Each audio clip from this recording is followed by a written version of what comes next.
I told you about bugs, right? Right. So we've got a wasp thing going on. Ugh. Good afternoon, everyone. Welcome back to my channel. So today I just finished up going to church. Today is actually Sunday. You guys don't actually realize these daily vlogs are actually like a day behind each other. So today is Sunday, and you'll probably watch this Monday. Yeah, that's the only way how I can see that this thing works. Alright, so that's it. Anyway, so we're back home from church. I've changed, and I'm starting to make lunch, dinner-ish kind of a deal. I'll say it's lunch. I'm starting to make lunch. We're gonna have rice pilaf. Mom has got some chicken for herself, and I've got, I'm gonna eat the pilaf, and I've made some garlic greens, is what I like to call it, and it's just like sauteed, excuse me, greens, any kind of greens that we have, whether it be spinach or kale or collards. Today I've got turnips and mustard greens, and I'm sauteing that with some garlic and some coconut oil, and that's it. It's gonna be really good. Break out the sriracha, put it on top. It's gonna be delicious. The pilaf has ginger and cumin and turmeric in there with brown rice, and it's got celery in it, and I'm gonna throw in some green peas also towards the end, and that's gonna be it. It's gonna be a great lunch. I'm probably gonna have to show you guys what it is, because it's actually really good. I'm actually really proud of this. One of the first things that I made in culinary school with a pilaf, and I was like, oh, this is delicious. And you could do it a ton of ways. Usually I put saffron in it, but we don't have saffron today, so it's gonna be a good lunch. Whew. Alright guys, see ya.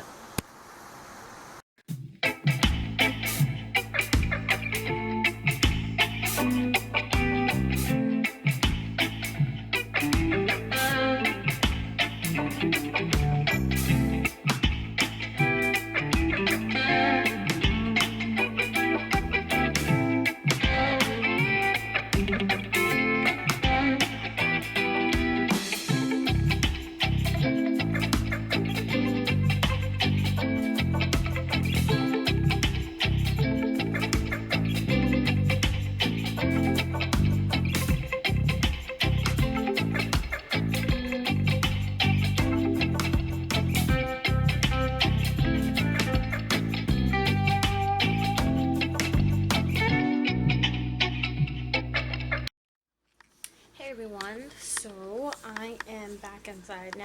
I've been outside for a couple hours, doing yoga, stretching out, just resting, you know, traditional Sabbath things to do. One thing that I have been doing today, outside of resting, especially while I was doing yoga, was listening to, Dr. Sebi's speeches. If you guys don't know, Dr. Sebi passed recently, and I've been in a weird space. I wasn't really a big fan of how Dr. Sebi approached things. You know what I mean? You know how you know someone's right, and I know he's right, and I know he's done great things. I know he's healed people of chronic things because there's proof to be shown for it, and I'm not, you know, knocking that at all. Dr. Sebi was an incredible person. Me personally, it just didn't resonate with me, you know what I mean? So I'm more of the way that Dr. Africa presents, because Dr. Africa and Dr. Sebi are almost pretty similar, and Dr. Africa, the way he presents his knowledge resonates more with me than Dr. Sebi. I like Dr. Sebi, you know, and I know a lot of people who have taken his products. I've seen reviews of his products, and they've been pretty good, so it's just weird, only because I know how I want to be involved in the holistic industry, and I know how I want to be involved in the Black community. And not to say it's almost scary, it's kind of a little eerie, you know. It's like what the pill said, red pill and blue pill. If you don't know those guys, Google them, check them out. They're pretty awesome. The leaders are transitioning, you know. Their energy is moving on. They're passing. And, you know, it's almost like, well, where do we go from here? Where will we go from here, you know? They're making space for us to be the leaders now.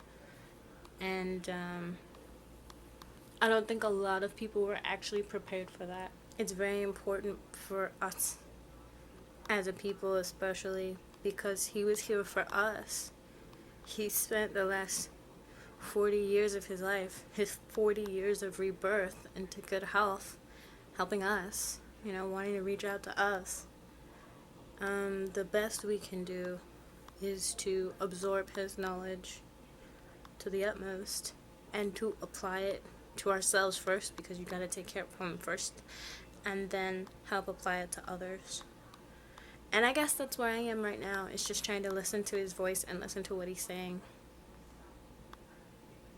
It's just so weird because I've never really been, you know, a fan. I know I've said that, but it's like, and now I feel like I want to be surrounded by him. You know, it's strange. It's a strange feeling. So, comment down below if you follow Dr. Sebi, and if you did, why and what was it? I would love to hear your comments, either positive or negative. I really do feel like when someone passes on, to focus on the positive in their life is unrealistic, right? I agree with celebrating that person, and that's great, but I don't want us to forever sit on the pros of Dr. Sebi when there are cons as well.